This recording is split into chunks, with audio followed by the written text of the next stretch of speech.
and soldiers aren't solid. If they see you trying your best and digging out for them, then they'll do the same for you.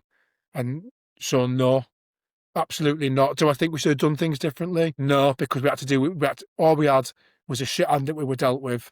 We had to hotwire cars, we had to steal cars, we had to do whatever we did, and we got it done, and we got those entitled personnel out that we were told to do. Done our job.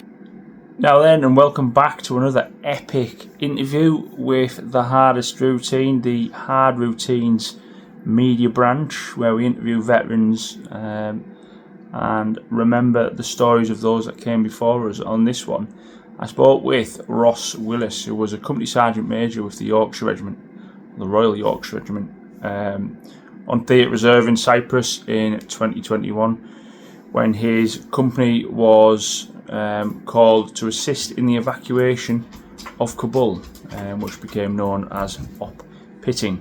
Ross has recently left the Yorkshire Regiment after 22 years service, and he served in theatres all over the world, but his career is mainly focused around the operations in Afghanistan, serving under various operational names in that theatre.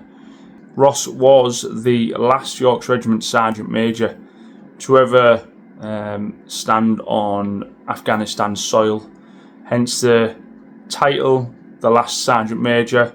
His story is very interesting. We took a deep dive into various aspects of his career, but focusing mainly on op pitting. I hope you enjoy it. Please keep liking, sharing, subscribing, etc. to continue supporting our efforts.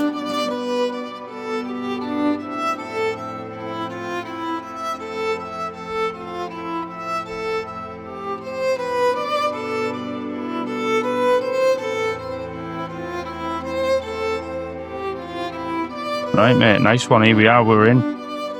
Right, cheers for agreeing to have a chat with me, mate. It's No problem. It's going to be good. I think you've got quite a lot of stories to tell, and I think it would be rude of me to not start from the beginning. So just tell me a little bit about yourself, why you joined the army in the first place. So obviously, I joined in 2003, so I joined the Green Howards out in Northern Ireland. I come from a family where one side of the family do our military background. So my dad was in the RAF, grandfather was Merchant Navy. I was a Pads brat, so I was born in Cardiff, even though my family comes from the northeast, so Redcar and East Cleveland and the like. So, it just seemed the natural way. I don't really think, even at school, nothing really, your bog standard stuff you get told to do as a young lad in the northeast, do engineering or get a trade. None of them really tickled my fancy. I just didn't really care for doing any of that. I went to college, did my A-levels. I went to sixth form, did my A-levels, did what I needed to do. And I was just like, yeah, I'm going to join up. So I went to be an officer first. Didn't start my degree. So I wanted me to start a degree. I was like, yeah, I ain't doing that. I'm literally doing it just because it was something. See if I could. It was something I could do, and actually, it's just like, no, let's join up. So joined up. Got to obviously battalion Northern Ireland in summer of 2003. So yeah, it was all good crack. What made you join the Green Howards? So really, when I was at college, I joined. You can join the TA when you're 17 and a half. So I was 17 and a half in college. So I joined the TA anyway. I only wanted to join a local regiment anyway. I knew that was my local regiment. I think there's a few old regiments like that were in the army that you can, particularly when I was a young lad, you knew that was that local regiment. It was just one of them things. Sort of area regiments. The Kings was always a Scouts and Manc regiment. Do you know what I mean? It was just one of those things. If you was a King or you knew it was a Scout or a Manc, it's just one of that. And you knew if it was a Green Howard, it's probably 9 times out of 10 going to be a Borough lad or down into top of North Yorkshire, Richmond way. Do you know what I mean? It was just how it was, and everyone knew how it was around there, didn't they? So it was a proper local regiment. It's what I wanted to join. Everyone was from who seemed to be going there was from similar neck of woods as me. Do you know what I mean? Obviously, you got the odd Mackham or Geordie or whatever who joined in, and the odd person from more south end of Yorkshire, like South Yorkshire or whatever. But yeah, no, it was a proper local regiment with local lads, and it just seemed like a normal, natural thing to do for me, if I'm honest. There was no family ties whatsoever. It was just purely that was the local regiment, so you wanted to join the Green Hours. I wanted to join the infantry. I was going to ask you there, did you? That was my local regiment. I had no interest in joining anything else. Why the infantry? Did you have any head that you wanted to? I think it goes back to when I was at college and at school. Nothing really tickled my fancy. I mean, when I was younger, I wanted to be a physiotherapist. Don't know where that came from. If I wanted to be a physiotherapist when I was younger, there's nothing really. There's nothing really tickles my fancy. And I think, you see it now with my own daughter and my own kids. We try and push kids to, you've got to do this. You've got to.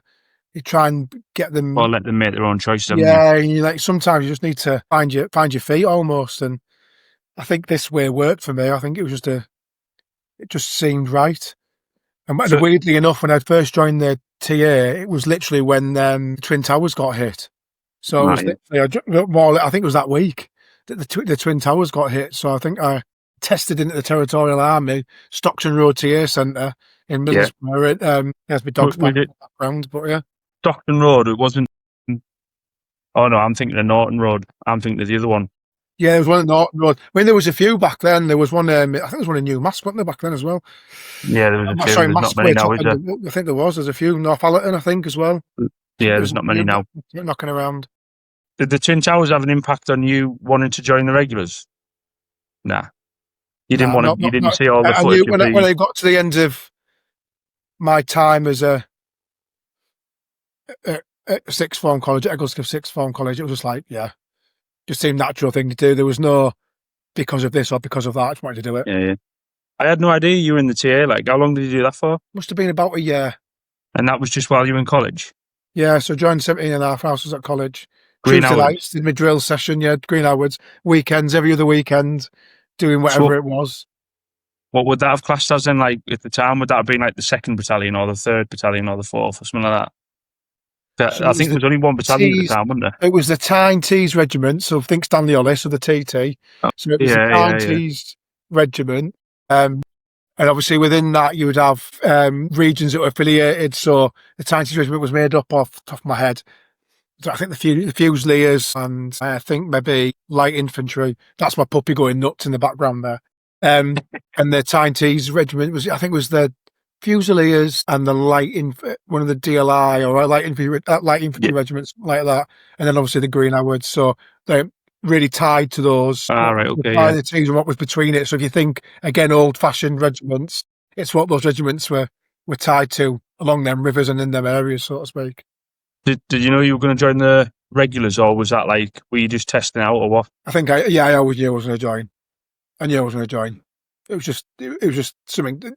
Why not do that whilst I got the chance? So did you do your training in Scotland? Did you do your training in Scotland, or was it Catterick at that point? So when I was in when I joined the regulars. Yeah, when you so made I did. Jump. There was an influx of people when I finally got through the door. So they opened up Barry Budden up near Dundee, up in Scotland. Oh yeah. I went up to Barry Budden and did my training out of there with a couple of up top. Dundee it is, I think it is, isn't it? Yeah, I think it is Dundee, Barry Budden. Did you find training easy or hard? Bit of an open end. I think it's a bit of both, isn't it? Sometimes it's hard, sometimes it's how it goes, isn't it? And I think because I'd already done, I'd already fired the weapon system. It was like, I already knew what I was. Not knew what I was doing because that'd be blatant lie. But I already had like an avenue, and I had a segue. Let's go with that word. I had a segue in, didn't I? So I kind of got it. So there was certain things that I was comfortable with because I kind of already knew it. Yeah. Because I've already done those things. So I'd already fired the rifle. So it just made sense, didn't it? I had no idea that you were the TA. So you joined the battalion then? Was the battalion out in Northern Ireland when you first joined up? Yeah, so it was a residential battalion out in Northern Ireland, so out in Ballykelly. So they're in Ballykelly, Northern Ireland, straight in. What was it like being a I want to say a red bum, but what was it like being new in the battalion at that point? So when I was a company sergeant major, we used to talk about this because the soldiers would say I was in out in Cyprus, but with the lads, it's crackers and the lads in the block and sat in the other. And one of the sergeant major was Clint Hillary. We used to talk about, like, mate, battalion was a scary place. Like, it was a scary, but I mean, I wouldn't say the idea of bullies was dying off when I joined, but it was like some like proper like units, like proper hard men, and they were all men, and everyone was like nuts because they were all from the same kind of area. So all like daft borough lads running around everywhere. You know, it was mental, and you know, it was a scary place to be, and there was some proper tough lads, and as well with obviously the battalion boxing team was doing really, really well at the time as well. So, you know, it was just like, everyone was just like, I wouldn't say it was a scary place to be, that's a lie. It was a tough place to be. And yet you watched your P's and Q's because you knew that you were going to you would get told in those certain terms. It wasn't a scary place, but I know what you mean, though. Really careful what I say. It wasn't like I was shaking walking down the corridor. It was never like that. But you knew where the line was. It was a limit of exploitation, and you knew not to go past that. It was like, do not even go there. And you learn quite quickly where that was. I think during I know what you mean. I caught the back end of that. I only joined in Wheaton, and I think I'm not comparing to how it used to be at all. But I feel like I caught the back end of that. Wheaton was a bit crackers. Yeah, it was good. Where people would miss the guard and they'd still get a bath. You know what I mean? Yeah. That I caught the back end of that as it was starting to disappear off. So I can only imagine going back even further. It was just more and more like that testosterone fueled. Yeah, testosterone. Yeah, and I think that the way the armies grew up a lot over the last 20 years, and it's changed how it does things. In some ways for the better, in some ways I don't think for the better. But who am I? Do you know what I mean? But I think in many ways that element, you knew where you left and right. You knew there was no uncertain terms. If you told the line, and there was you weren't going to rule by mob rules saying that, you know, it should be like this, it should be like that. No, it was like that, and that's the end of it, because this is the institution that you've joined, and I kind of like that. Do you know what I mean? It's like it was. Yeah, it's nice to know where exactly where you were going. But yeah, there was some hard men. Well, there still is tough lads around in the army now. Some tough nuts around about. But you know, it's managing them guys now. It's a bit different. You always hear those characters, don't you? The characters that everyone knows about, even if it was like the generation before yours. There's those names that floated about that everyone knew about. Yeah. I mean, I was lucky as well. So, like, my first, like, obviously in training, I had Craig John O's, my section commander, so Green Howard. And then he got RTU'd, obviously. And then I got to battalion, and then I had Don Johnson. He was like my first proper, like, commander, like proper commander ever. And to be honest with you, he wasn't. He always told you what the crack was. He knew where the left and right was. You know, he was always a tough lad. His brother was a tough bloke, but he never. Fair. He was never. He was never fair. He was good, and he was, in many ways, he explained a lot of things. He goes, right, don't be doing that because you're going to get yourself into trouble. Do you know what I mean? It was, okay, I had to go to the naffy with a bag full of change every now and again and buy some milk. It wasn't done from like a point of view of being nasty. It was done from the point of view, you know, learning how things were and getting on with it a bit and being around that environment. So I was quite lucky in that respect. It's funny though, isn't it? Because you get those stories, don't you? Getting sent to the shop, and then you have to bring the change back and all this. Yeah, those are the stories. I think everyone has those stories, don't they? Yeah, like I don't think what battalion you're in. I don't think it happens everyone now. Had those stories. Doesn't happen much now. No. Again, you can argue both sides. That can you? Like, was it for the best or what? Do you know what I mean? But you can. Times change. Obviously, you did. You spent your entire career with the Green Howards, which obviously became the Yorkshire Regiment, and then became the Royal Yorkshire Regiment. Talk us through some of the tours that you went on. So you went on quite a few, didn't you? Yeah. So it started in Northern Ireland, and from Northern Ireland deployed to Afghanistan in 2004. So I come back from Northern Ireland, went to Afghanistan 2004 in what was Fingal, and then became like Herrick. Some of the lads went up to Mazar Sharif and did some of the liaison stuff up in the north of Mazar Sharif. I managed to get up there whilst I was on that Fingal stroke Herrick tour. Yeah. Kosovo as static covert surveillance, that was good. I enjoyed that. I think mainly because the brief was stood there. I won't say his name because he's still serving. Stood there, 2 cans in his hand. He goes, "Listen, fellas, 2-can rule, and that's what can in each hand. You know what I mean, lads?" So it was just like it was just one of those. I bet Things I've come round and guess who that is. But it was good. We got some good stuff actually. It was some really good stuff. And then Herrick 7, Yeah. Herrick 11, Toril 5. We did the first op shader, so we got crashed out from Cyprus to go and do what became op shader. It was op shader, but the first boots type on the ground. Well, the first Green Army boots on the ground. Was that the stagging on Kabul? No, that op shader was Iraq and Syria. So when ISIS crossed the border, so it went up into Kurdistan with me outfit that can only be described as something out of Sports Direct out in Cyprus, from the My Mall in Cyprus. You'll know about My Mall in Cyprus. So, because we had to wear civvies to get over there, so we were all there with Carrymore shoes on, but in our civvies, but got up to the Peshmerga, and I'll train the Peshmerga in some bits and pieces, and then Toril 5. As a colour sergeant. Toril 5, was that Toril 5, yeah. So you would so I was with the RAF in a place called Taipan, so where the Puma deck was. Well, there's no Pumas left now, was there? They got rid of them helicopters. But where the Puma deck was. So we were literally their force protection for them, which was interesting. Their force protection for them, literally looking after some of them. But so did that, and then obviously Brecon as an instructor.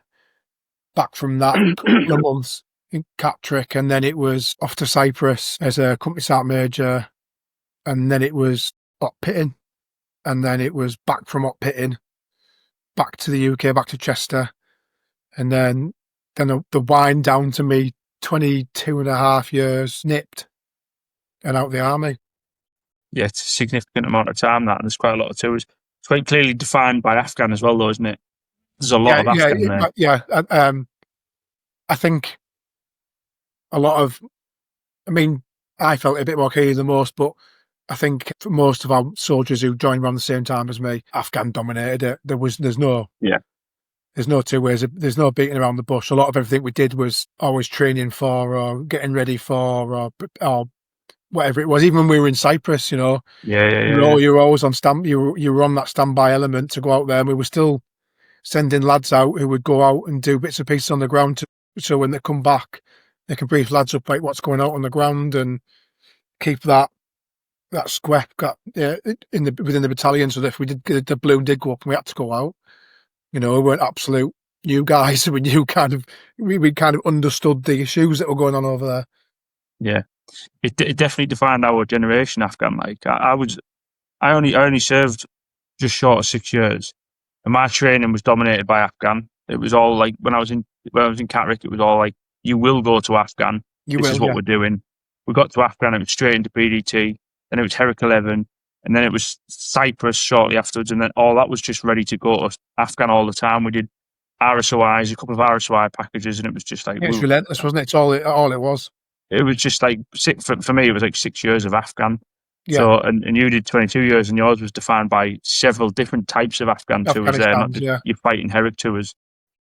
Yeah, so obviously the one in 2004, that was the Kabul Patrols Company. So that was B King Harold Company, and there we were in Kabul doing that, going on patrols, a couple of bits and pieces in there.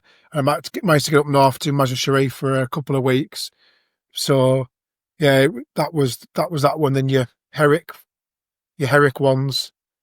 Your more particular early ones, more the war fighting ones, and then Toril, which was more static, more force protection. Yeah. Afghans taking the lead, rightly so. Afghans taking a bit more of the lead, pitting, let's get out, which was interesting. Pull everybody out, and obviously the other bits of tours like interspersed in between that I got up to. How many of your... I mean, I could say Afghan tours. I could ask you about all your tours, really, but how many of your Afghan tours would you class as combat tours? Definitely Herrick 7. Herrick 7. Yeah, I mean, Herrick 11 was, but depending on where you were on the ground, depending on how much trouble you got into, doesn't it? I think sometimes, sometimes we were busy, sometimes we really weren't. And then, obviously, I was with Dougie Lincoln with on Herrick 11. Yeah. Sometimes you were like really busy, and then sometimes you weren't. Herrick 7, I was BRF, so part of that Operation Snakebite, retaking Musakala, doing all, I think, old-fashioned recce work. I know some people didn't enjoy it, but because they weren't in contact every day, because I thought by some right you had to be getting shot at every day. Doing the desert patrols, getting resupplied from Hercs. Was the role of the battalion on Herrick 7, was that more of a... It was almost to be it didn't seem to be a fixed job role, but obviously I wasn't there. I think we were undermanned a bit, so it was kind of like they can do OMLT and plug the gaps, so to speak, is what I think. So that was Herrick 7, so you were doing OMLT as well? No, it wasn't that, Willow, but I think we weren't exactly fully manned, were we, as a battalion? And OMLT was the right fit, I think, for us anyway. And then the lads on BRF got that done. And then I think we had some lads doing some police stuff with the police as well, didn't we? ANP, yeah. I think there might have been across the battle group. We didn't do anything with the police. I don't think. I think we went on patrol with the police maybe once or twice. Yeah, but we were mainly with the NA, to be honest. So, which was your most memorable Herrick? I don't know. I think probably 11. I think I had the most varied on Herrick 7. I think Herrick 11, because I was a section commander and I had to step up to platoon sergeant, and then when my boss, that was a good story, when my boss got Kazivaked, it was, I think that one, because I think I found a bit more of myself I grew a bit on that. I grew. Yeah, don't tell me, I'm still a raven. I'm still daft as a brush, aren't I? But, I think I found my confidence a bit more, and I got to grips with how to talk to the blokes and talk to people, and I kind of got to grips with myself on that one. I think that I think that was the start of when I got my head around things as being a young commander, I think. Did you step up as a acting sergeant on Herrick 11, like? So the platoon sergeant had to go for compassionate reasons. Yeah. So I managed to step up on as a platoon sergeant for that. Obviously working with the boss, with Captain Douglas. So so I stepped up to that role, and then the boss decided to get himself Kazivaked for a couple of days. That was funny. I like how you sort of respectfully, but you keep dropping it in there, but it's like respectful as well. It's funny. It's like you were good at details, but I'll tell you. Do you want to know? It's a good it's a beauty. Because obviously it's like it's not a gun or I don't like gun or war stories. I think that's what other people do. I don't think it's what the Yorks do. And it's all about funniness and emotions and the lads, the raggy lads. I got a message. Willow used to get, I think it was beef. Willow used to get down to see the boss. The boss has hurt himself. I was like, how's he hurt himself? Sat on a mud walls talking to some bloke who's done it on a walk-in. How's he hurt himself? I was like, yeah, no problems. And he stood there, half bent over in the ops room. I was like, what's the matter with you? He's like, whatever you do, I'm not going to do his voice as I can't. Whatever you do, don't laugh when I tell you what's happened. And I'm stood there. I was like, what have you done? He said, whatever you do, you've got to promise me. He said, have you brought your med pack? I went, yeah. He said, what have you done? And he went, and he just like proceeded to move his hand out the way. And he goes, I've got a stick stuck in my ball sack. So he's basically sat on the wall, sticks come off inside his ball sack. And I was like, I laughed. Obviously, he said, I told you not to laugh. I was like, this is funny. And I said, right, okay. He said, what can we do? I said, the only thing we can do is support it. So there I am, like cradling his balls and supporting his balls to make sure they didn't move too much. And I did remind him that don't worry if his missus needed the help conceiving, I would always be there for him.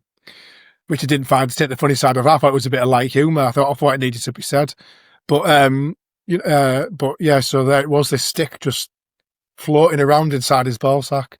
So Anyway, he went back to camp, got the stick pulled out, bit of iodine, glued back up, and he's on back on the ground about 3 or 4 days later. But, right, okay. Covered in iodine. I was absolutely brilliant. So that didn't get him off the ground then. That didn't get him sent home. No, just literally 4 days. Get your sack sewn up. Right, okay. So you just acted. You acted up. You had to act up very when he was quickly. off I was the the ground. boss. Well, I wasn't the boss. The boss, very quickly, I had to take control of that small group of blokes and my medic, plus the Afghan the OMLT team. Yeah. And where we were, I had the OC was with us, so that the Afghan National Army OC and his Sergeant Major was there with us. Interesting. Yeah. Decided to bring a couple of Afghans in, and that they thought was Taliban and stuff. I was like, oh my god! The only time you do this is when the boss is away, when the cat's away. But yeah, so it was fun. I just found it fantastic. The boss decided to get himself Kazivaked over that. Brilliant. Yeah, that's got to be one of the worst injuries out. Like the obviously with you being quite a young commander on Herrick 11, how old were you on Herrick 11? Must have been early 20s. Early 20s. Full screw. Section commander. Lance Corporal, just promoted to full screw. Did Brecon just before I went on Herrick 11. Literally just done Brecon.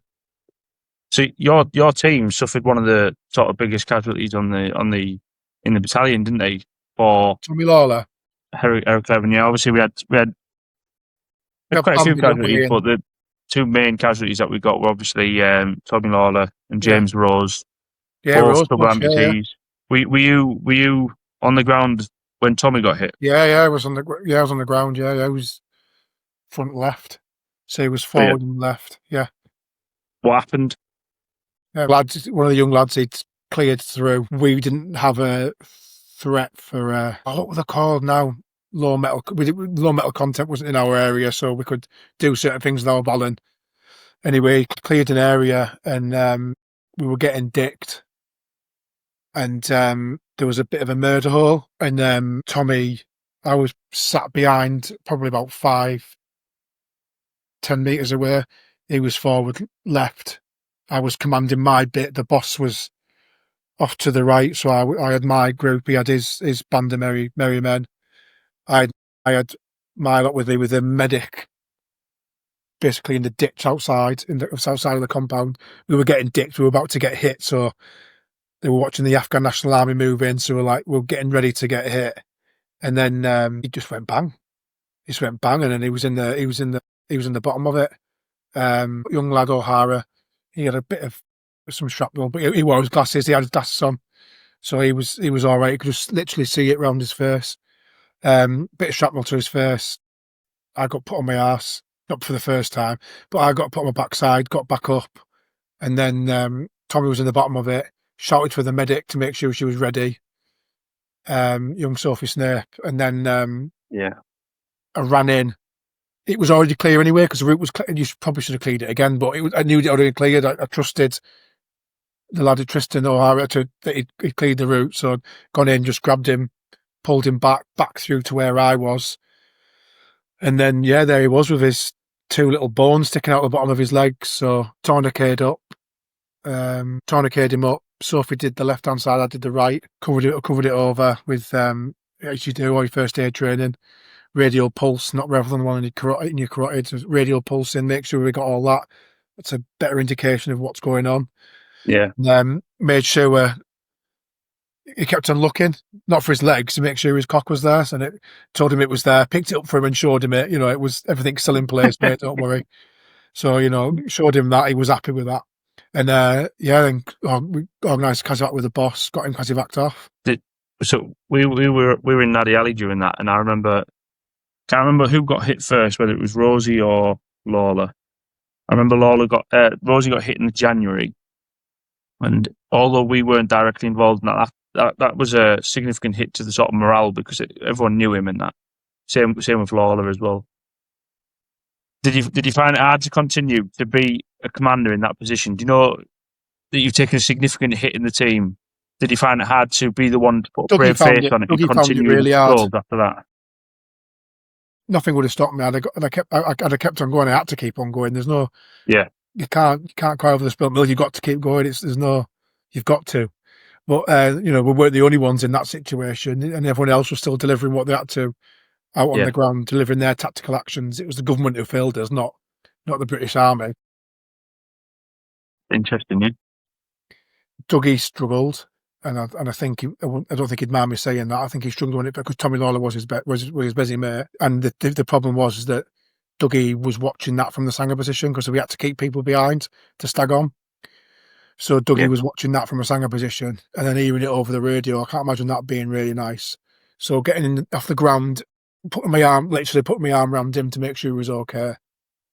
So yeah, it does take a hit. I think for me, because of how I always was in myself, quite cocksure, or sometimes probably arrogant, probably some people might say, but quite sure of myself.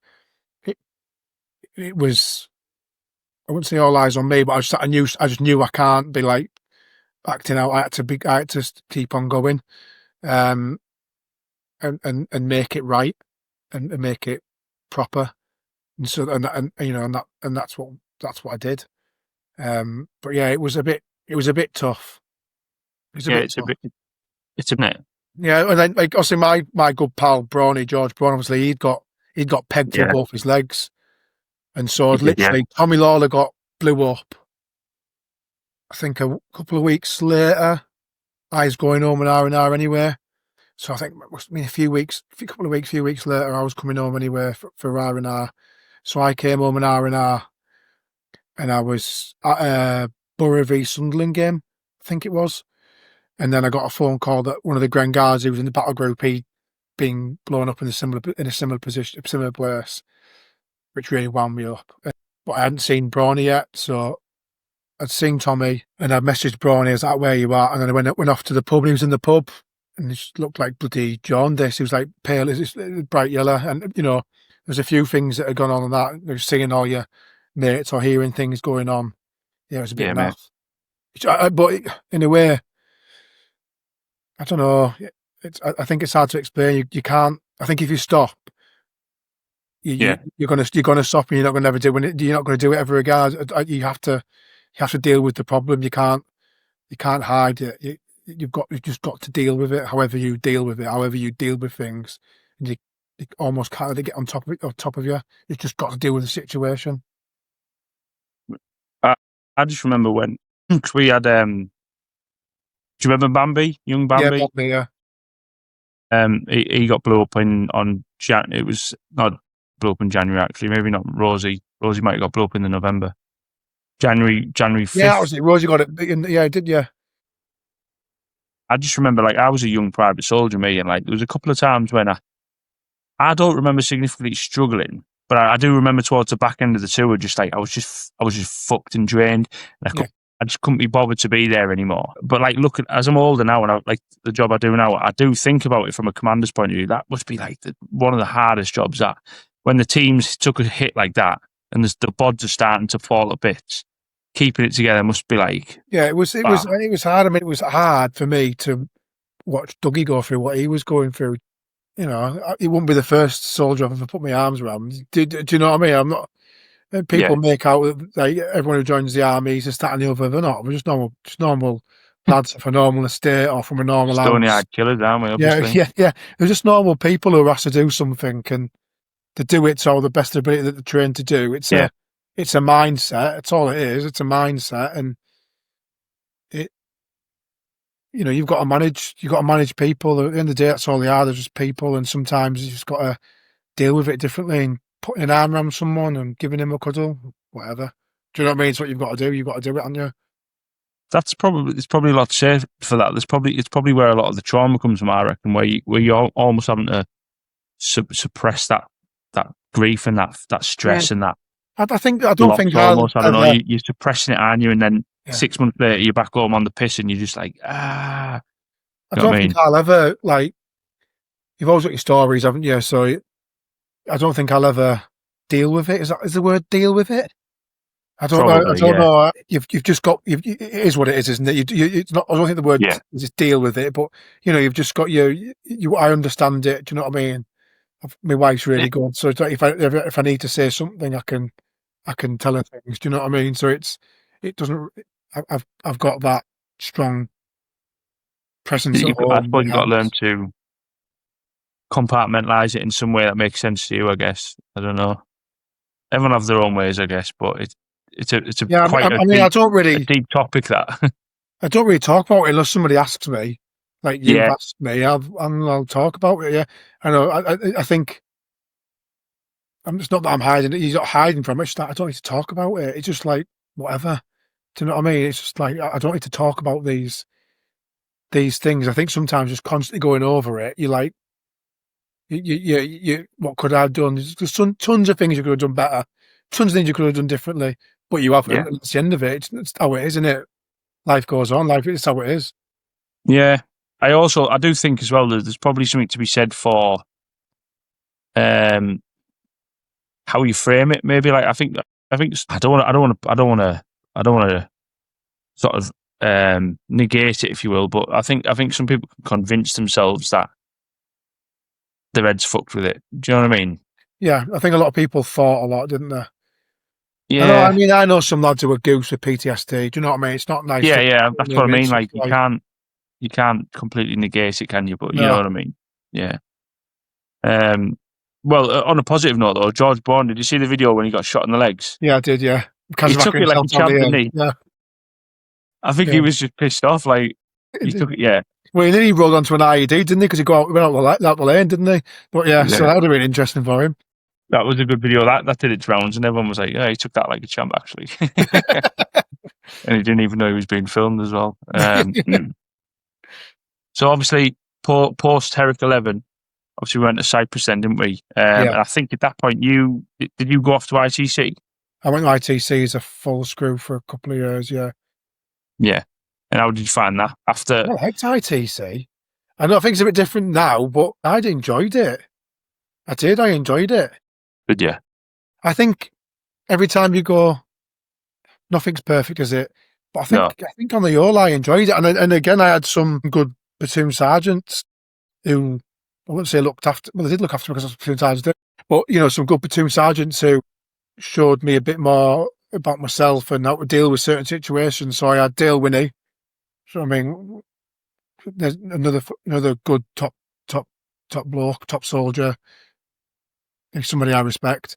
And I had like Jed Jones as well.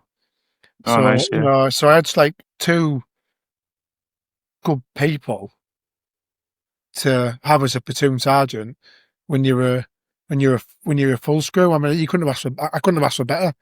We won't go with platoon commanders. No, platoon commanders were all right. They're just lanks. But but no, it was not their fault. It was good. I had two good platoon sergeants, and it was nice to have that. I think I learned a lot from the pair of them, if I'm honest. I suppose it's a very different type of soldier, and you go from field soldier into you're teaching crew out a soldier, then, aren't you? It's like a different skill set completely.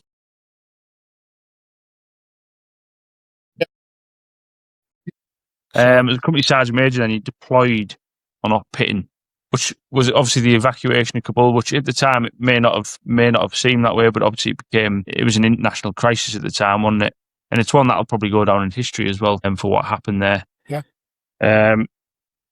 Where were you based at the time of your deployment, and how sudden did the deployment come about? Yeah, so we were in Cyprus. I was in Cyprus, and obviously we were. You have theatre. You're in theatre reserve in there, so anything that happens in basically a hot country in the Middle East, you're probably going to get the call. As it was because it wasn't really evacuation to start with. Obviously, the Paras 16 Air Assault with the men of the Parachute Regiment had gone in there, and it wasn't meant to be what it ended up being. Obviously, we watched the Paras going in there, and we started the evacuation. We had this like day, and next thing it was the Taliban going down the road, wasn't it, with the white flags through Kabul. And then it was on. as it was happening, we were on Theatre Reserve Battalion, and obviously Cole Lunn, my OC at the time. It was like, what do you reckon? Is that, well, it's a possibility, isn't it? I went, we go on leave in 2 weeks. If this happens within 2 weeks, I'm not going to go, well, you guys can go on leave. If I'm coming off Theatre Reserve at 12 o'clock on Friday and we get the call on 10 o'clock on Friday, I want to fucking go. Because if it's the handover's done, that I've missed my chance. But if we get the call, I want to fucking go. And and he was like, no, it will be us. It will be Alma Company, 2 Yorks. If we do, we will be either the first one for the Theatre Reserve. The weekend before, the lads had got into trouble, as they do in Cyprus. I'm not no angel either, but the lads had got themselves into trouble down Paphos the weekend before. Standard. Caused a few issues for themselves, a couple of black eyes here and there. And the OC told them, don't be, what's going on on the TV. You know what's happening in the news. You're not on a Cyprus Ops. You're on Theatre Reserve, so you have got 24 hours. So you're not that you can't drink, but just think about what you're doing. If I have any trouble from you this weekend, we can enact and practice that call up at any point. This is on Friday. At any point, where's the effect? We can enact this, you getting crashed out at any point, and I will have you crashed out, sat on the parade square, going through kit tricks if you cause any more trouble this weekend. Yeah, no dramas. So the lads went out. I was warrant officer in waiting for the corporal's mess. I used to help run the corporal's mess. So obviously I went to the corporal's mess for the most of the night before going back to the sergeant's mess. So I was in the corporal's mess with the junior NCOs, and that was a good laugh. Mostly my lot, some from Crunner, some from support company, a couple from Element Company, HQ Company. So they were all in the corporal's mess in Cyprus. Went back to the one officer sergeant's mess once that had more or less died down. And then I woke up in the morning and it was all kicking off, so to speak. And I just had a message. I think I'm sure it was Dave Kelly. It's like, are you up? And I was like, yes. He went, just stay on your phone. And I was like, here we fucking go. I was like, yeah, no problems. So obviously the OC, 2IC, platoon commanders and stuff, they were all getting, the officer cohort were getting ready, sorting all the information out. You don't need a grumpy old sergeant major creating problems, saying I want to get the lads briefed to sat over. They had to understand the information, what they were getting asked to do. That's their job. My job comes later. And I rang up the platoon sergeants and went, just come and meet me in the mess. Let's have some lunch. Let's have some brunch. So Tom Stevens, Cass, the rest of them, they all came in, and we sat down and I just said, listen, I think it's about to happen. I don't get this message for no reason. Just be ready when I tell you we have to move fast. Do not say anything to the lads. There's no requirement to say anything to the lads when we say go. And it was like, can you come up to the office? Yeah, come up. Right, we're going. And we're going to go to a staging. And you can see the documentary that the Paras did. So they went to that staging post in the Middle East. And so, yeah, we got the lads together and turned them around, got them ready and kit on, back of an A400. And off we went, landed on at this forward, the forward mountain base in the Middle East. I remember I just find it weird when it were, because I can remember Bateman, one of my junior NCOs and section commanders, and we got the lads together. And he's like, sir, we fucked up. Is that why they're all getting called in now? Because I am in fucking rag here. Because obviously they've got an hangover, haven't they? It's like, someone been in trouble? I was like, no, OC will brief you. It's like, I've got a banging hangover. I'm in rag. So like you can see some sore heads, and hilarious. And it's like it was this, Friday night. I'm in with the junior NCOs in the corporal's mess, and then Saturday night I'm getting ready to go. I think we set off on the Sunday, or maybe the Monday, I can't remember. And then all of a sudden you're off and you're gone. Yeah. And that's how quick it can be in Cyprus. I mean, the Lancs who were there before we took over the first time in Cyprus, they were in and out of Afghan all the time, weren't they? They were really busy out there on them Herrick 5s and 6s. Yeah. Lancs were in and out of there all the time, our 2 Lancs. Yeah, I remember It can being move. on theatre reserve a few times and you stood to a lot, but never actually deployed, to be fair. But was there any indication as to, like, obviously we saw on the news that the Taliban was swiftly moving through Afghan, retaking territory and all that type of stuff. Was there any indications to the gravitas of what you were about to walk into? We knew it could happen, and the lads were told it could happen. Well, sorry, lasses then as well, because I had young Belle then, so we had one of the first female infantry soldiers. So young Belle, she was there. So we knew it could happen. They were told that it could happen. It just moved so quickly. I think it just happened. I keep saying the word, it just happened. You could see it unfolding, and I was like, "Oh, here we go." I could feel we were going to go. I think it was between 2 Yorks and another battalion, and I think the reason we got it is because we're theatre reserve for a reason. We're all acclimatised. Yeah. We've all done the requisite training to be theatre reserve out in Cyprus. Yeah. Why would you then move a regiment or company from the UK all through there when the people who are supposed to do it are already there? What's all that about? So yeah, it was. What was your briefing? Did you know you were going to evacuate, or was the scope that you were going there and it could result in another combat tour? Did you not know? Taking laws and all sorts of me. I think, to be honest with you, we knew it was part of the evacuation. What our role was, I didn't really understand till I got a bit more on the forward mountain base when 16 Air Assault managed to put an arm around us a bit. We come more under their chain of command, so to speak.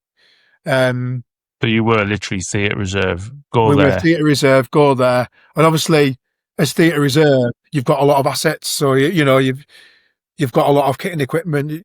I went with 2 rifle companies and a support company. So Quebec company, I took within that 3rd platoon was my snipers, my mortar, my javelin boys. Do you know what I mean? I had a machine gun boys. Yeah. I had this cohort of experienced support weapons soldiers as a fully formed platoon, a little bit older, a bit more mature, and we employed them a bit differently when we finally got to go. So you were equipped for a possible fight? Yeah. You didn't know that was... You didn't know? I think we knew we weren't going to have a fight. We're going to have a fight. It was probably the Paris who were going to deal with it. And let's be honest, America was there. And it was like, it was being America. It was just like, it was like Broken Arrow. And when ISIS did it, it was like Broken Arrow. There was assets everywhere. So, it wasn't like it was 2 Yorks to be taking the fight. It really wouldn't have been, but we were prepared to have that scrap. It just so happened that we didn't need to, if that makes sense. I think by the time we got there, by the time we had got there, they'd already had that airport incursion. And so the Paris and the US Marine Corps and Rangers had already fought and earned that space for us to have that freedom of manoeuvre around HK within the airbase. So they've already literally, by hook or by crook, had created that area. They'd done the hard work, really, in respect to having to have a fight with anyone. They'd done that bit of hard graft for us to land on, if it really. But probably what the Paris are designed for, isn't it? Really, get into the airfield, secure it, have the fight if you have to have the fight, and they did it, didn't they? Yeah. So there's quite a few accounts of the evacuation of Kabul now, isn't there? And a lot of them seem to describe in great vivid detail the sort of the human desperation and the crowds of people. Yeah. What did you see when you got there? What did you witness? Well, I mean, just before I got on the aeroplane, I'd just lost my OC, so Cole Lunn caught COVID, so he wasn't allowed to go. So my new OC came. When he told me that we were all in a briefing room because it was the middle of COVID, so we all had windows open, spacing and all that. This is ridiculous. I'm literally prepping to go to Afghan here. And he got the text, or he got a phone call, and he got up and he put his mask on. I was like looking at him going, "What are you doing?" And he goes, he's like, "I need to go. I was like, "I've got COVID." There's like, "Oh yeah," because Colin is, he doesn't know, he does have a bit mess around. But I was like, that's a weird joke to be. So I started laughing. I thought he was messing on. Oh no, he wasn't. He was gone. COVID. So I literally lost my OC. And then I got Carl Brindley stepped in, so OC Quebec Company. Who I knew anyway. I've worked with Carl Brindley anyway before. And then I think the one that pissed me off the most before we even got out there was the mid-morning, when we were about to set off. And we just found out that only people with a British passport, the forward mountain base we were going through, only those that were had a British passport could go through, could go. I was like, what? So all my like Fijian like warriors, I want my Fijian soldiers with me. I want these like these tough lads from Commonwealth. I've forgotten his name now. So me MFC Alpha. I had these like tough like lads I trained, or lads that I knew. Like, yeah. You can't come. You haven't got the right passport. That's wild, isn't it? What it is. He's wearing the same flag as me on the side of his arm. He's wearing MTP. I couldn't care a jot what passport he's got. He's a soldier that I've worked with before, or I've trained, or had an input in. But yeah, he can't come. Not got a British passport. I was raging. That pissed me off. Really pissed me off. We just capitulated like that in the middle of. That makes I struggle to understand that, like, considering it snapped me. We'd all deployed to Afghanistan. The thing with like SC clearance. Obviously, the foreign Commonwealth soldiers sometimes struggle to get the correct SC clearance. And it's like, oh well, they can't go do this, that, and the other. Why not? Get a grip. Do you know what I mean? Yeah, massively. Yeah, that's a tangent. That, and it just really wound me up. I lost literally a section worth of blokes. So Entambo, MFC. Big Entambo. I lost a load of Fijian boys, and I was raging. And I have a lot of respect for the Fijian lads. Do you know what I mean? I think they're funny, and I literally lost a section like that. Don't get me wrong, the lads I got back to replace them, very good. Like Sir Flowers and that, very good lads, robust lads themselves. But it's just that snapped me, that wound me up. Yeah. But anyway, what was your question again? What were you greeted with when you got there? What did you see? Yeah. What was the scene like? Yeah, so I knew when we got on the forward mountain base, it was like we got some scoff, got the kit prepped, everyone got all the weapons laid out, got them all, check C roads, section commanders, getting amongst, all your red dot sites on top of your site, on your top of your LCAS, getting everything squared away so that we're ready to go. And then it was like, go and get your head down. We're not going to know anything. We've got at least 6 hours. OC was like, well, go and get your head down. Go to sleep. I've got to be in with the CO now. You're not required. Get the lads to sleep. Yeah, no dramas. So literally, made sure all the lads got to sleep. They weren't fucking around like they do. Got all into bed. And then it was, I literally must have been in my pit for 20, half an hour. And literally, door booted open, Carl Brindley, fucking get up, we'll go in. I was like, what's happening? He's like, we're going now. I was like, well, that fucking changed quickly. So I got up, and it was like, he said, right, we're going in, supporting 6 in air assault. We've got a couple of tasks. Basically, we need to free manpower up for the paras to be able to do their job, because we haven't got enough boots on they haven't got enough flexibility to then free up their lads to then help with the evacuation. So we're going to go in. We're looking at force protection type roles, and supporting the powers in any way that we could. So yeah, no dramas. What kit we're taking, and then obviously it was like, well, we can only go in day sacks. I mean, we're not going in just day sacks. So it was like 1 Bergen per section. So like section kit, like a section socks, do you know what I mean? And then all mandibles and visors in case we had to do a bit of public order, because we might have to go out and do that because we're public order trained. So mandibles and visors, getting all that on, make sure that was in the bottom of that. hickory sticks into it, day sack, and your day sack was like full of radio batteries, full of whatever we needed to mint, and it was literally I had me Keeley jacket, a spare pair of socks, batteries, and whatever else I could cram into my day sack, and that was me. I went on chalk 1, and it was nice when you're telling 2 Yorks back then. We were quite I won't say we were an experienced battalion, but we were quite a well-organised battalion for in Cyprus. Do you know what I mean? We've got a lot of things right, I think, because as a battalion in Cyprus. And, my platoon sergeant, like support company, platoon sergeants, and platoon commanders that had like Lewis Green, and people like that, good experience, been to Afghan before. We had the platoon sergeant, Tom Stevens, another one, Carlin Chamberlain, who just came across literally at the last minute as a platoon sergeant, he'd been promoted, he was coming across anywhere. He came across, Afghan. It was nice to know that in them circles and the questions that were getting asked from them, because they were going to be on the ground. I was just a company sergeant major. Do you know what I mean? They were going on the ground. It wasn't me. I'd be supporting them, and that's all I'd have been doing as a company sergeant major. They were going to go on the ground, and they knew the questions to ask. They were swept up as a formed group of people, and I was on chalk 1. Got on my A400. A400, I think it was an A400.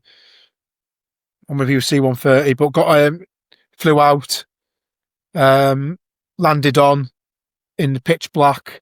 All our lads were all 2 ducks, but that's all we had. So GPMGs, sharpshooters, all that kind of stuff. We were ready in that respect. And as I came off, met by 16 Air Assault Brigade Sergeant Major, absolute unit, it was massive, proper unit, good bloke, proper unit. Met me, I was at the back, made sure all the lads got off, and lasses, good across the flight pan, and you hit where the American line. So I don't know if you've ever been to HK, but where the terminal was, where the Americans basically were, where the terminal was. And there was loads of like pens with Afghans or EPs, title personnel or whoever it was, all in there. But as you were coming off, obviously there was the casualties getting loaded on as well. So for a lot of the vast majority of those soldiers, that was my soldiers, that was the first time they would have seen people on stretchers, fully bandaged up. I'm talking like head to toe bandages, like in clip. Going past them, and I was like, that'll be interesting.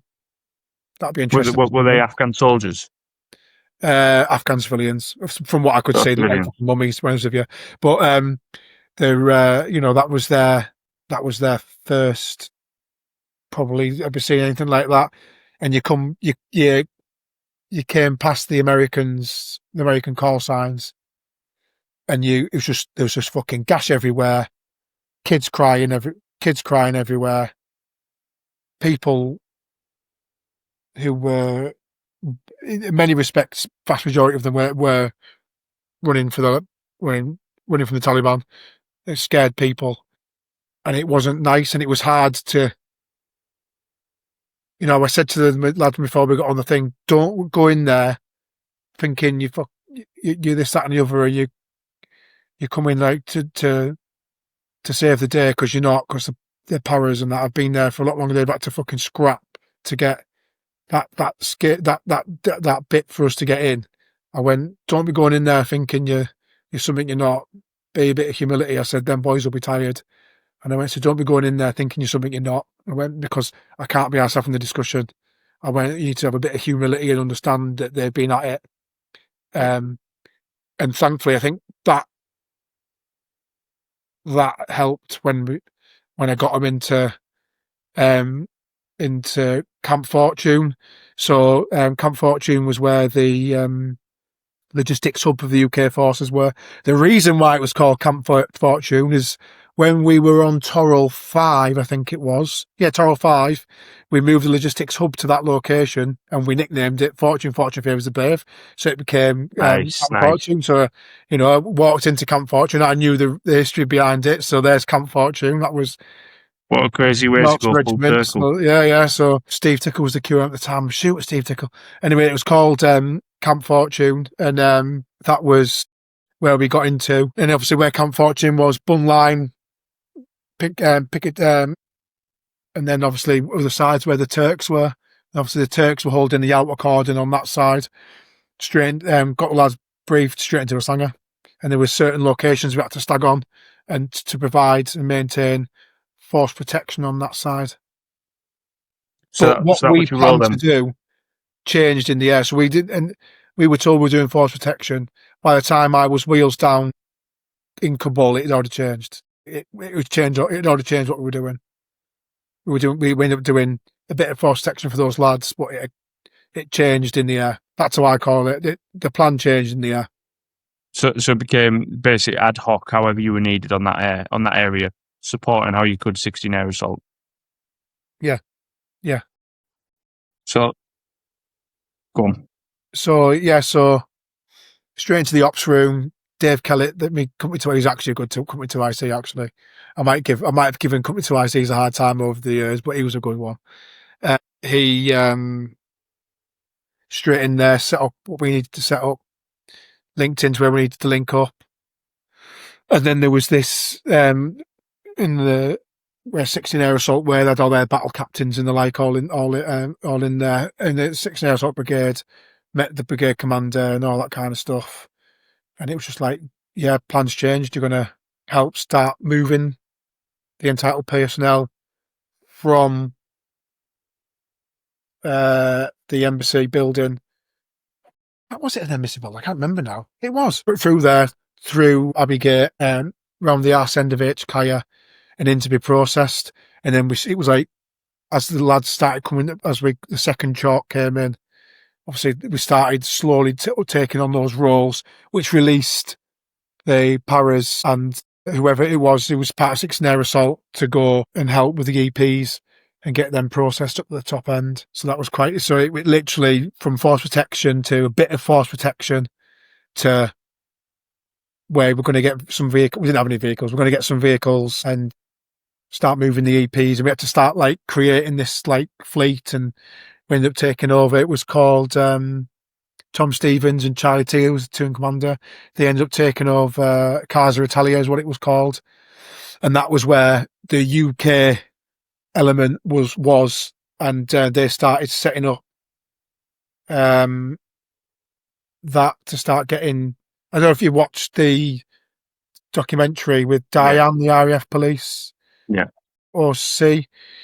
So in there and helping support the RAF police doing that, and how they needed to do it, the ATSI to get those people processed through and then on to the airframes and out, and then slowly built up.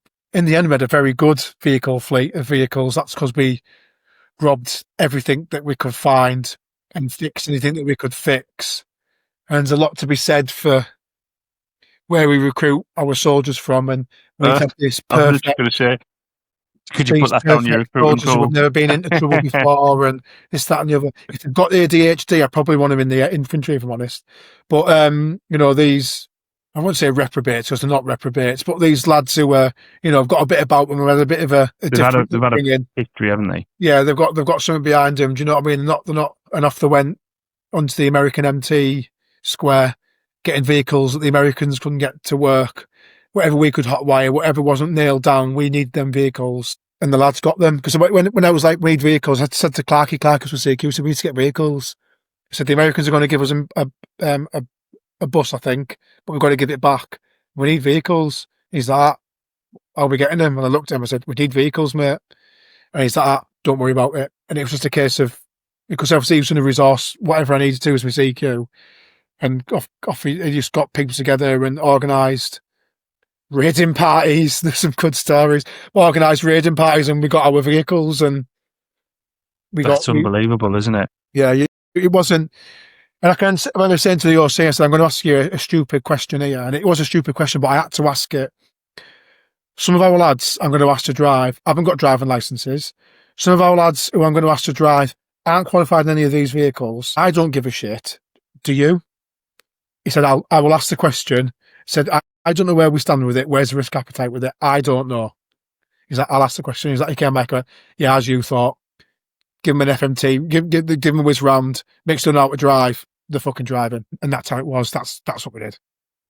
That's unbelievable, isn't it? That even that sort of small part of that pitting experience is just like, it's just nothing else you would have known of, would it? Like, that wouldn't happen. So you've mentioned there that you ended up, big part of your job was processing the, what was it, entitled personnel. What did that look like? What did that role look like? Well, we sent support company lads a bit more.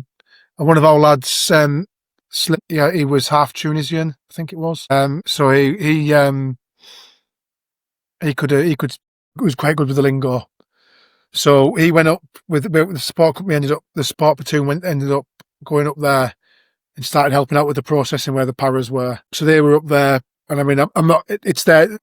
This is what they did. This is their story, if you know what I mean. But they were like helping the border force, dealing with the processing up there, trying to get quick wins. So who's got a British passport? Get a British passport to the front because it's a quick win because they've got a British passport. They're going to go straight to the front. They're fucking gone. Do you know what I mean? It makes sense. Don't slow the queue down. Keep jumping them up. So they'd go like 20 down. Who's got a British passport? Yeah. Who's got what paperwork? Check that paperwork, right? You can go in front of that one. Just try and prioritise it so that it was going. So they did a bit of that. And then in the end, then he had obviously Tom Stevens processing the Afghans with the ATSI, with the RAF down at Casa Italia. And there was two border force lads there as well. They were doing the walk-ins. So if anybody walk-ins wants to come through the UK system, there was two lads there. One of them was an ex-Mercian soldier. Another one was he was ex-Royal Navy, part of border force. So part of the thing was for the border force, they all had to have been coppers or military, just because of the environment they were going into. It was a high threat environment, so all the border force who ended up going across had to be. Imagine that deployment. I felt so. I mean, don't get me wrong. The border force had to make some decisions, and they had to pick through people who were lying on the documentation. And because at the end of the day, some people turn up with gangs of kids, and there's stuff that went on. And I know some lads still struggle with it. You know, like people turn up with gangs of kids, and they're going, "Oh yeah, this is so and so with this paperwork," and it was blatantly lies. And the border force would have to pick through these lies, and then we'd have to kick those people back out and those kids back out. And it's like, my soldiers had to make some decisions or facilitate some decisions that really they shouldn't have been having to make. They were put in a position that they really shouldn't have been having to make decisions around. Some of them aren't proud of the things that they've done. They're proud of some of the things they've done, but they're not proud of all the things that they've done. So it's what's the word I'm looking for? It was a bit tough for them. So the couple of them are struggling, and that's because of the decisions that they had to make. So to get back to it though, but Casa Italia, some stuff going on there, border force, and then Callan Chamberlain, literally forwards and backwards, moving EPs, slowly getting more vehicles. The lads were absolutely chinned, and they were constantly moving forwards and backwards. In the end, we got more vehicles, so we pulled the support company lads out of doing the processing up the top where the paras were, and they ended up coming in and doing the forwards and backwards in the processing. I also had with me my medic, so I had Rob Stone, who was, I don't know if you met Rob Stone, he was ex-Yorks. He was my med sergeant out there. So I had him, Scarlett, and Charlotte Tasker. So my med reg grouping, if that makes sense, my medic grouping. They were doing a lot of stuff at the top, and then they ended up collapsing into me and setting up like medical areas. But I'm not lying, we fucking robbed Medkit. So we went into one of the locations where we knew there was a pharmacy, because we'd been there before. We knew from Torrell and stuff, and the lads were sagging on there, and we just boot the door down, and we started going through. I took the medic in there, and we were taking any primary care, Diarylites, anything we could find that we could reuse, because obviously the EPs, the Afghans mainly, who were coming through, they'd been outside waiting in a fucking queue to even get to where they were, probably without food or water for about 2 to 3 days. So they were in clip, in absolute clip. You had people flaking out, not because they were ill or they had COVID, because they were in rag, they hadn't eaten or drank properly for ages. So yeah, we had these quite young children in clip in many ways, and they were coming through in various. I mean, I can go on, I've got stories all around for things like that, but the medics running around trying to keep people going, to get them onto a flight, to get them out. Some of them had a tough time dealing with kids. I think, what was it Robert said to me? I think we ended up being there as Alma Company Group. So Alma Company Group, the support company. We ended up being there, I think, for a total of 8 days. And I think in 8 days he treated 100 casualties by them 3 medics. I don't know, the powers of their medics were exactly the same. So over that, we treated over 100 people, from various things to like trauma, all the way down, trauma like lacerations, wounds, whatever, all the way down to like dehydration and primary healthcare needs. Anything in between that you can think of that would be in a conflict scenario, they were at the either end of it. So all that was going on. So yeah, So that went on for 8 days. Obviously, you were doing force protection, you were processing, movement, but you were also in a bit of a med role as well. I imagine throughout the day you rotated the troops around and that. We tried to rotate them best we could. The force protection lads tended just to stay on force protection. Then it started when the cordon started closing in a bit as we were leaving. They would come off force protection and they helped out doing some of the processing. It was just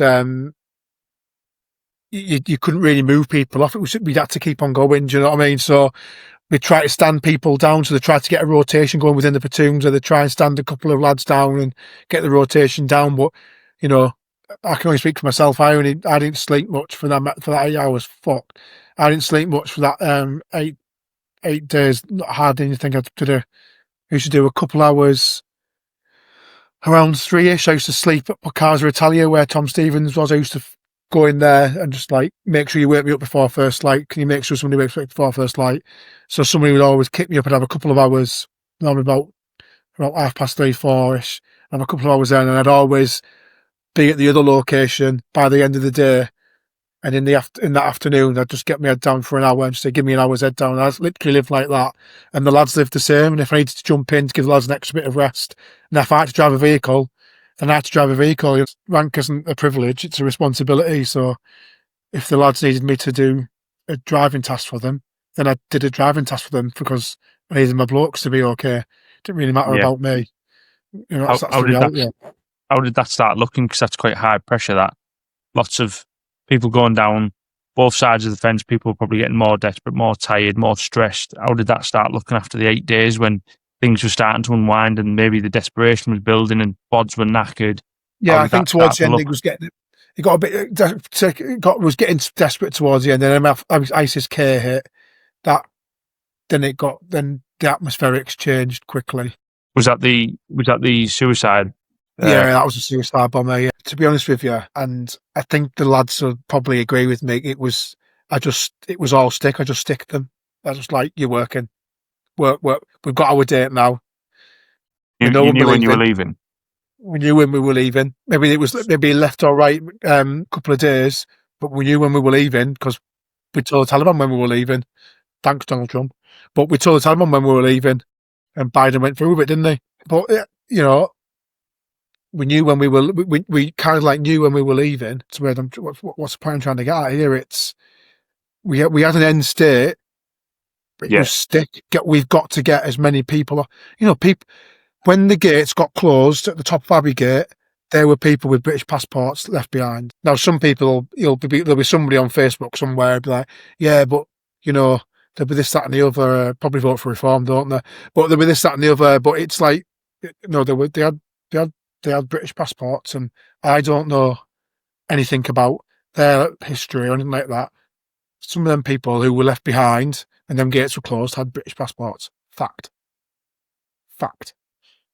There was mechanisms to get people out later on.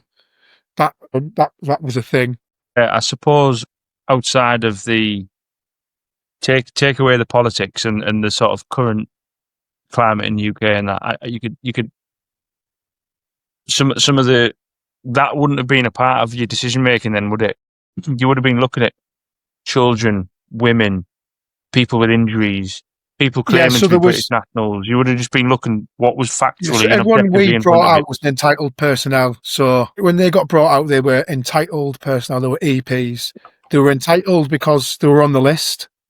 To say that they were entitled because they worked for the British forces, or in the case of some of them, particularly the women, like I'll talk about that, but particularly some of the women, they were on the list because they were going to get killed by the Taliban because they were women's rights or people the Taliban didn't like. Fact, and we're going to kill them. Fact. There were a lot of men there. Can't deny it. That is a reality. A lot of the men went over to try and get the families. A lot of them would go and visit family, and the rest of their family would be back in the UK, if that makes sense. There was lads. There was some of the lads knew some of the Afghans who were coming over because young Gallagher. He bought his pizza off him. It was a kebab bloke had the kebab shop, so he was So there was another story where one of the Powers lads was one of the same. That was his taxi driver. Do you know what I mean? He pulls him out the crowd because he's taxi driver from 2 weeks ago.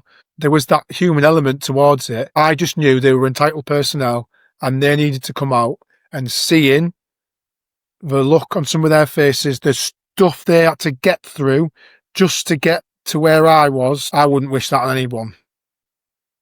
And I was quite happy to get them, who were particularly the kids and the women, I was more than happy to do whatever was needed to get them out. I can imagine knowing what we know now, or knowing what we think we know now, and what we see in the papers and see on the telly and all this. I can imagine there's a lot of people who think about that period now and maybe feel some sort of guilt or shame or question their own decisions about it. But at that moment in time, I can't imagine it was easy to make any rational decisions because it was just life and death, wasn't it? Yeah, I mean, I'm not trying to put words in your mouth. That's just how I'm getting. Like, that's the impression I'm getting. You were making decisions on what some of them you could see. Yeah. So we had. I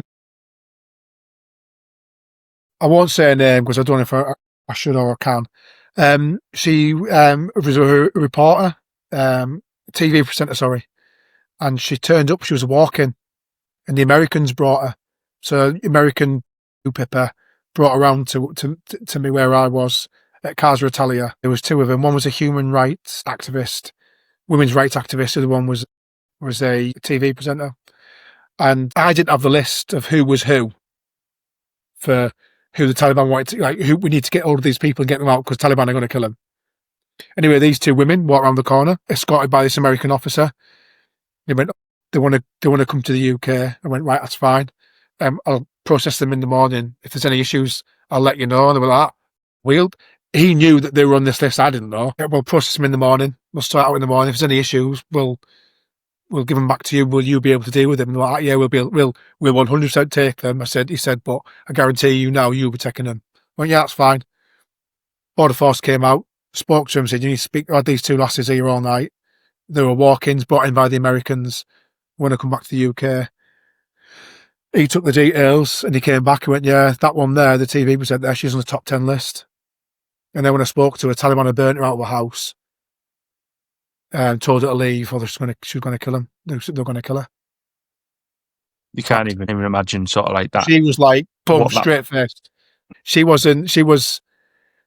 I've spent, obviously in 2004, we used to see a lot of like what we'd call the Northern Afghan women, not like in Helmand province, like, like they would have the open veils, they'd have like, wouldn't wear makeup, but they'd wear like the dark stuff on their eyelashes and stuff. Do you know what I mean? She was they were both very, like, I wouldn't say westernized, but how the north of Afghanistan could be in Kabul. Do you know what I mean? Very, very open face. But do you know what I mean? The other woman was in jeans. Do you know what I mean? It was just like, it's just how it was. And, I ended up taking her details. I said, because if there's anybody else comes through, will you help me? She goes, yeah, of course I can. So I ended up adding her on Facebook. And she helped me out with a couple of other people. I didn't know who they were because nobody knew who they were. And she would go, right, that's so and so. So she helped me out a couple of times wherever she was, because I had another walk-in like that, and that was a heartbreaking story. She had to leave behind her son. She had a Muslim. I don't know what a Muslim divorce looks like. I don't know how it works, but she had to leave her son behind, and she was in floods of tears. She's like, I've left everything. I've got nothing now. And she was a TV presenter, and she'd lost everything. You can, And she had to leave her son behind in Afghanistan, and she had to run for her life because they're going to kill her. That's a decision to make, isn't it? Leave your son behind with your ex-husband in Afghanistan full of the Taliban because you're going to get the good news. That's rubbish. you could put anyone, especially the keyboard warriors, in that position and see them make different decisions. Do you know what I mean? Like, how could you? I'll tell you what was interesting, though. You would see some people were entitled to, women and families were entitled to go on because of whatever reason, they're entitled personnel. And they'd obviously, to get through past Taliban, they'd have to be escorted by men. So I can remember the border force bloke being on the phone to somebody. I stood with him and going, "What's up?" And he was like, "We can't get this woman through. You can't get her through." I said, "Why? What do you mean?" He's like, "The Taliban won't let her through because she's not escorted by a man. They won't let her through." And he said, "She's bang on my list." He said, "We need to get her out." I said, "There's physically nothing I can do for her. I can't get her out." I'm asking, "Is there any way around? Can anybody come and get her?" No. He's like, "I can't get her out. I just cannot get her out." Do you think there was ever decisions made on entry, if you will, that they didn't fall under an entitled person, but people were being... The border force, right? Border force were good. The border force were good. There was no... I don't know is the honest answer, because I'll never fucking know, will I? There'll be a thousand. There's always someone going to get through. There's always someone who's going to get through. Do you know what I mean? It's going to happen. If there was a girl, I mean, balls on her. So she managed to get through the front gate where the paras were by herself. She just literally jumped onto where. This is one of the things that really wound me up, because we weren't allowed to take her in the end. But she managed to jump onto her family. She got through. She was sat watching in the sorting area how we processed people. She saw the number we wrote on someone's arm. She wrote it on herself. Yep, number 64, whatever it was. Yep, 64, yep, on you go. Got all the way through to the end in Casa Italia, and it got clocked then. She was there. I was like, what do we do? Got to kick her out. I think we give it to the Germans, actually. We took, because the Germans are dealing with a lot with the miners. The Germans tended to take just about anybody. The Brits were entitled personnel only. I think we ended up taking her to the Germans, and the Germans took her. So the Germans ended up taking her. But all the way. So she went through all of that by herself. I was like, balls on you, girl.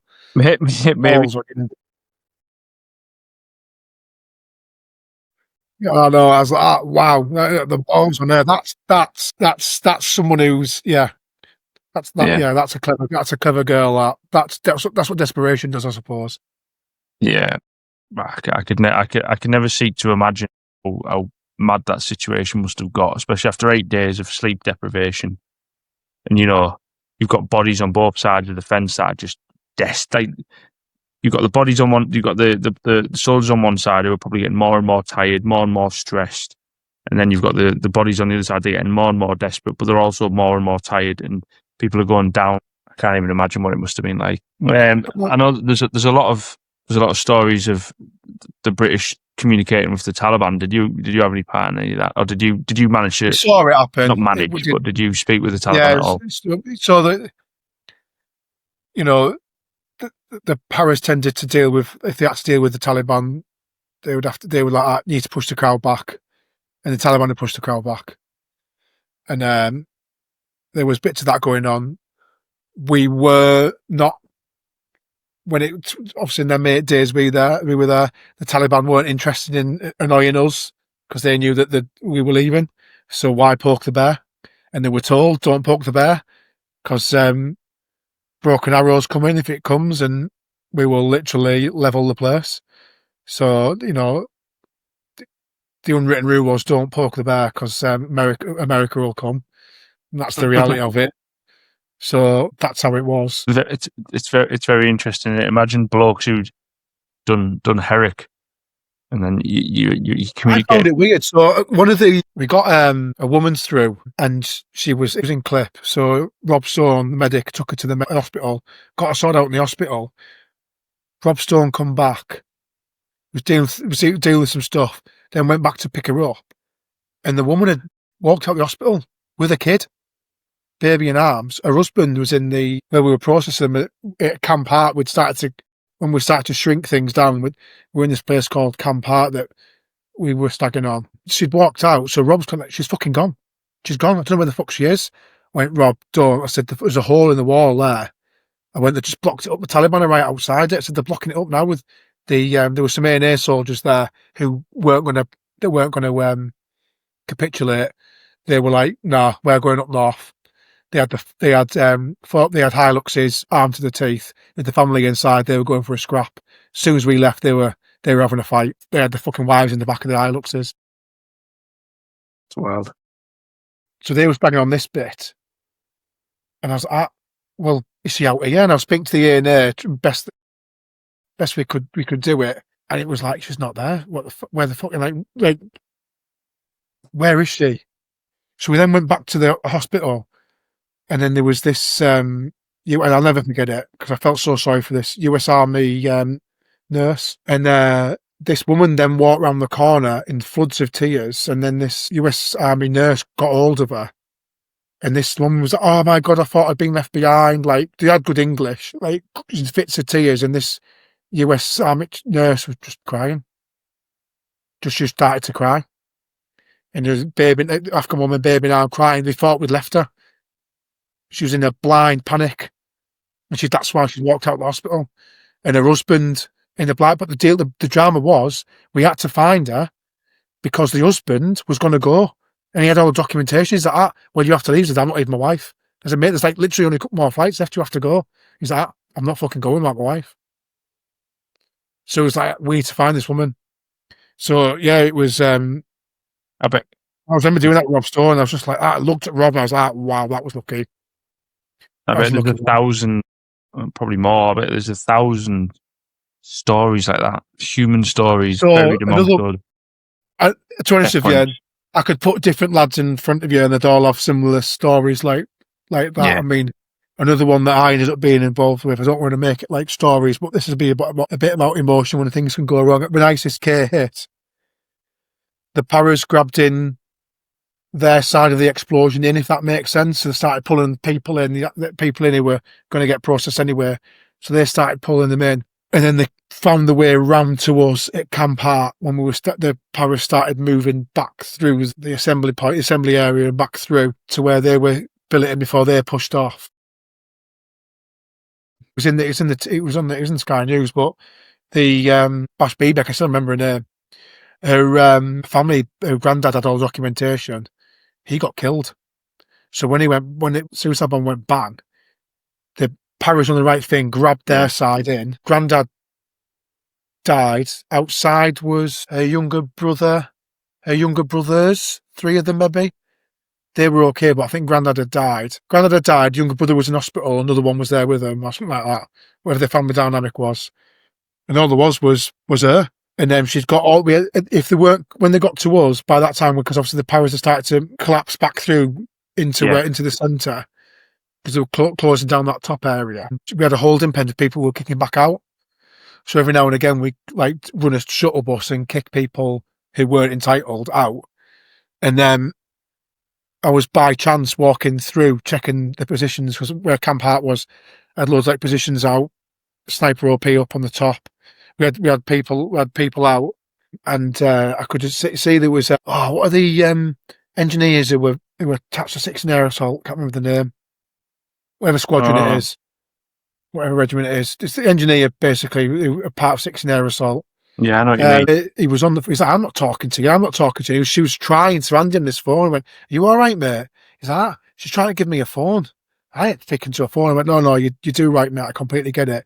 And I went to walk away and I heard an English voice.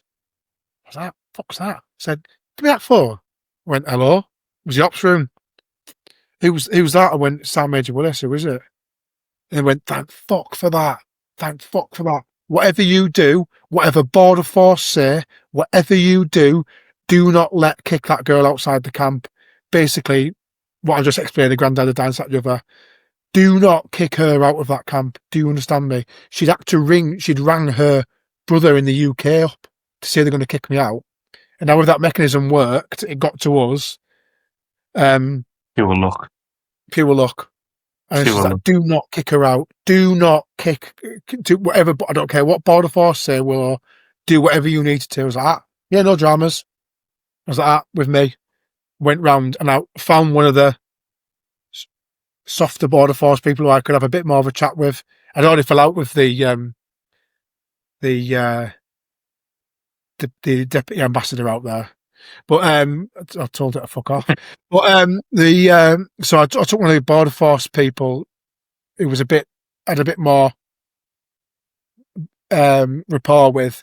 I explained the situation. I was like, listen, mate, I've been told no matter what you say, you're not kicking her out.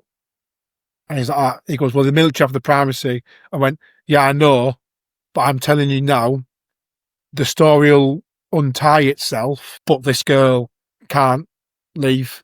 Like, a family being wiped out when they've got the documentation. Her brothers are in hospital, her granddad's dead, he had it all. And then, so I was like, right, okay, got it sorted out. I ended up talking to her brother in the UK who's in London. I ended up talking to him and just saying, listen, there'll be some phone calls coming back to you. There's some bad news coming your way. I've got your sister, but if you tell your sister what I know, she's gonna want to stay in Afghanistan, and she's by herself. Just you know what the Taliban are going to do to a woman by herself on the streets of Kabul. And he's like, yeah, got it. She'll be on that plane.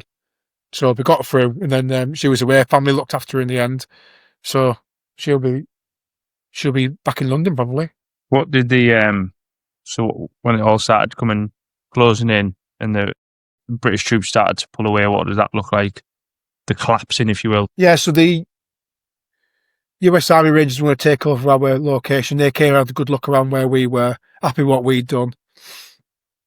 And obviously, the powers are then pushed round the back, so through Abbey Gate, round the back, past Camp Hart, basically. And they were like situated in the centre, waiting to get their flights out as they were getting churned out. And then we held on to Camp Hart. The Turks just they left one day, so it was just like the US Army Rangers, US Marine Corps, and then Paras, and then us, and then all the other European forces that were there, but they weren't. They were getting people out. They relied on the Brits and the Americans essentially to enable. Did they rely? Is the word relied on? That's not the right word, but they needed the support of the Brits and Americans to enable what were you setting the sort of pace, if you will? Yeah. So like the protection, more they could protect themselves. It was their. It wasn't just the bog standard army. Do you know what I mean? These were like their equivalent of whoever it was coming out to get their EPs out. There's some good stories with that one because that was an interesting one with the Swedish one. We got the security camp part on. Paras are pushed through, and literally as that was going on, PF was still going forward, sometimes with our lads, past Taliban positions to grab basically the last of the VVIPs, the last of what needs to be pulled through us, and then through. But all that was going on, and then obviously ISIS-K hit, and everything changed. Everything changed. What do you mean by that? Atmospherics just got very serious straight away. Like it was on. There's only a reason. So where we were out a bit on the limb. The security was good. We made sure it was good, but my OC was in the ops room, and it was the engineer half colonel who was in there with me. Made sure the security was tight. But it's like we don't think any more people are going to be coming through. This is probably only the last lot. I think we got one more group through, we think this is going to be like the last lot who are going to be coming through. And a couple of the boys in black turned up, and they helped me because they said, can we walk your positions? And I was like, yeah. And like, lo and behold, one of my positions was from the ship backdrop. So he's like, put some fabric on there, cover him this way, and help me, make it a little bit better. There's only, we're on a limb, we're by ourselves a bit by then. And, with it, go on, sorry. And so we were a bit by ourselves out on a limb. Nothing that we couldn't deal with, but we were slightly outside of like the immediate comforts of HK if anything went wrong. So, we just cracked on through there and then out and off it just got a bit, it got towards the end, it got really fucking serious. And there was a bit more of a panic. We need to get people through the door. Like when we set the record for the most people on a C-17, that was funny. Yeah, that's what I was sort of getting towards was the atmospherics, like one of panic, I guess. The closer it came to the end. On. Yeah, it was on. It was on. Yeah, just get it. I think sometimes the clash of the cultures would happen. So you've got the at-sea. You've got to make sure that the airframes are safe, and and you've got two Yorks going on that plane. Yeah, but they're going through that. That night we set the record. The OC leaned on the door, left the door open. I opened the other gate and I said, we're fucking filling that flight. And we filled it. That's just how it was. Tom Stevens and Charlie Tier facilitated that, and I held on one gate. OC was on the other door and we leaned on it and we weren't moving. So fill that fucking plane. Fill it. There's an unwritten record in there somewhere, isn't there? That's not in a book. I don't know how many it is, but fill that plane, and we filled that plane. And it was that was a night when I always remember her, but there was a young girl. It was a woman with 4 kids, so they hadn't had food or water properly for 3 days, and there was a young girl, the eldest girl. And she was starting to go down with dehydration and started to be sick. And so I was giving her like a bit of diuretic, and the RF saying she can't fly, she's ill. I went, she's not fucking ill. She's just not fed herself or watered herself for like 3 days. She's in clip. She can't fly like that. I went, she's on the flight. When they start getting the shakes as well. So I've got a blanket, wrapped her in a blanket, salty crisps, bit of water, salty crisps. In the end, she managed to hold it down and she started to perk up enough, but she was cold then because she'd obviously gone all clammy. And then I thought she's going on the flight, and it's just like, I said she's going on the flight. Picked her up, took her onto the coach, and I personally put her on that flight. It was a US Air Force, it was an Australian Air Force flight. I personally put her on that flight. No one was not going to let me put that little girl on that flight. Didn't give a fuck. No one was going to stop me doing that then, because I couldn't, because that meant that family could have lost out on a chance to get back. Do you know what I mean? It was just like, it needs to. That in itself. It's adults who've made the decision to make that girl be in that position. It's mostly men who created that situation. It wasn't that little girl's fault. No, it wasn't a little girl. No, that situation what you described there shows or sort of illustrates how subjective the whole thing was. Like it seems to be like these rules. There was probably like a set criteria in place, but it was largely unfollowed when it came to like that little girl needs to be saved, so we're going to save her. It was just going to do it. I think people understood, and I wasn't going to be moved on it, and that was the end of it. I don't think anyone would have made a different decision either. No, how could they? You know what I mean? What? So what was it like then when it all came to an end and Yorks had returned? What was the post operation? Yeah, so obviously we were in COVID, weren't we? So we had to go through, and we were in Cyprus, so we had to go through an isolation process. So we get off in Cyprus, straight onto a coach, straight to Radio Sond. You remember Radio Sond? Is Radio Sond? Yeah, Radio Sond. Straight into there. Radio Sond, what was that again? I don't remember the name. There, so that's called Radio Sond. I don't remember the name, no. A couple of tin huts, couple of tin huts and a cookhouse. And right. Oh, we went hang on a minute. Did we stag on there? Yeah, we did. Yeah, every now and again. Yeah. Yeah. So went into there. Yeah. It was just like That's you were in bad, there for 5 days. So Paul Muckle was the QM, Jed Jones was RQ main, so looking after us in that respect. And got there, ice cream, TVs, PlayStation, and it was just dead letterboxes of beer. And I think for more or less 4 days we just got drunk. But the best thing about some of the dead letterbox was happening. About what, sorry?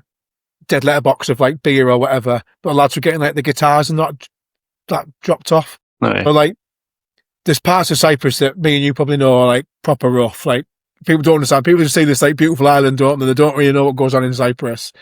But there's this sat on the rooftop on top of in the radio sond with an electric guitar plugged in, and I sat there with a beer watching the lads who could play guitar. It's wild, that, isn't it? Yeah. That's class, that. Tops off. Went a bit feral. Got told off for it. Do I care? Would I have changed anything? Nah. Absolutely not.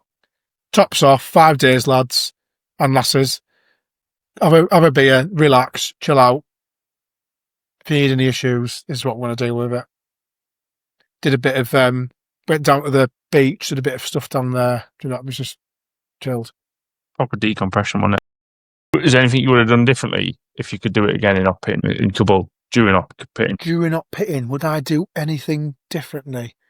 No, because the lads and the lasses, I didn't let them do what they want. I always think, we always say it, don't we? So we knew that, I was like the PlayStation generation. These are all like Gen Zers or whatever they are now. Do you know what I mean?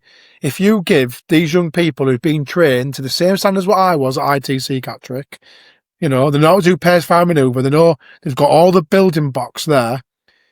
If you give them a left of arc and a right of arc, you operate within there and they will operate and they will deliver for you.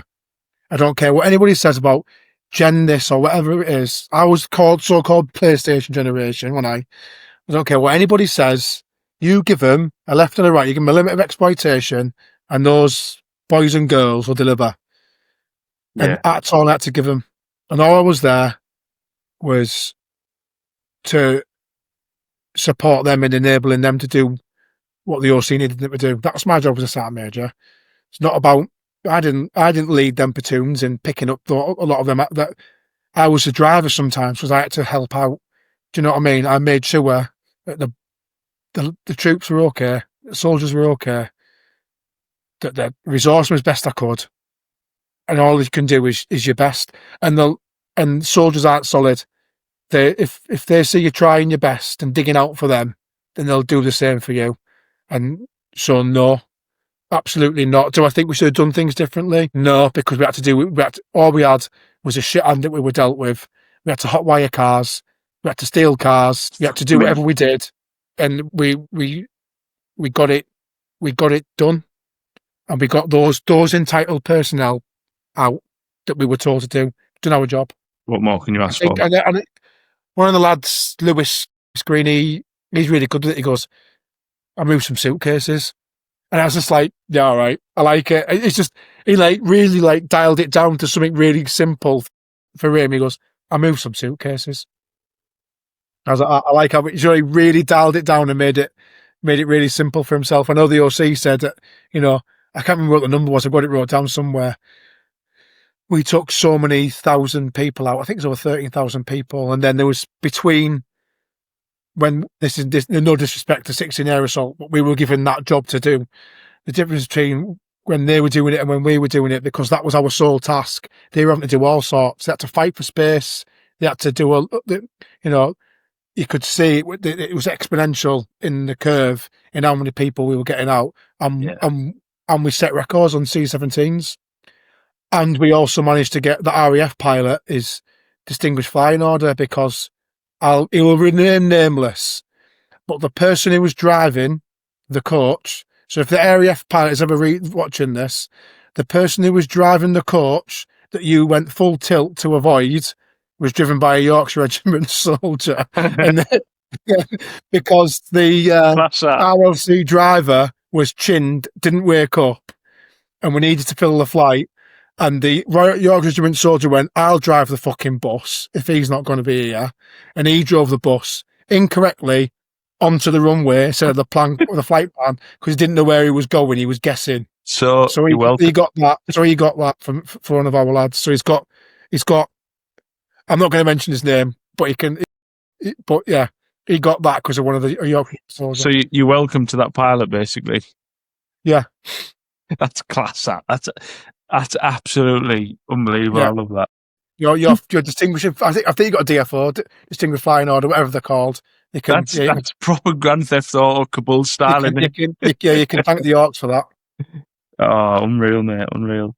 I was gonna, so we'll close up on our pitting with, obviously you're a bit of an advocate for the Orcs' effort in Kabul, if you will, or during our pitting.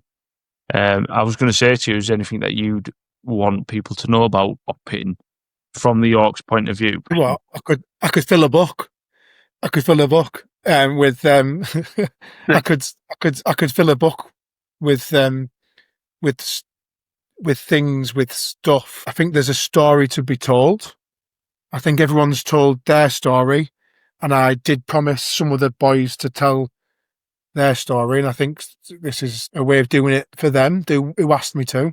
Yeah. And if you ever listen to this, they'll know who I'm talking about. Some of them asked me, and because they asked me, and we've kind of got this rapport going, there is a story to be told, and it's for them, and that's why I'm doing it. It's not about me.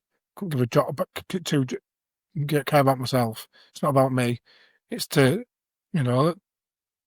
they were crashed out under a media blackout from Cyprus into Afghanistan. It delivered a job that they didn't really understand that we were doing, delivering an output that they shouldn't really have been having to do, and making decisions that were for young 18, 19, 20, 21-year-old soldiers.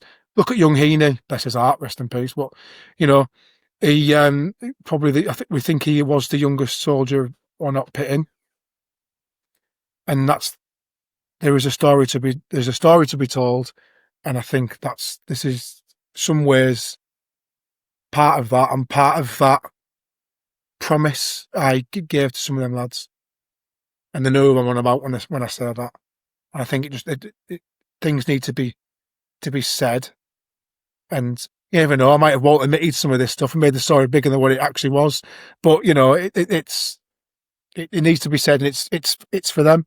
And that's why I'm an advocate for it, because I think some of them young soldiers, it was their first big thing. And I think for some of them younger soldiers, that was their first ever big thing.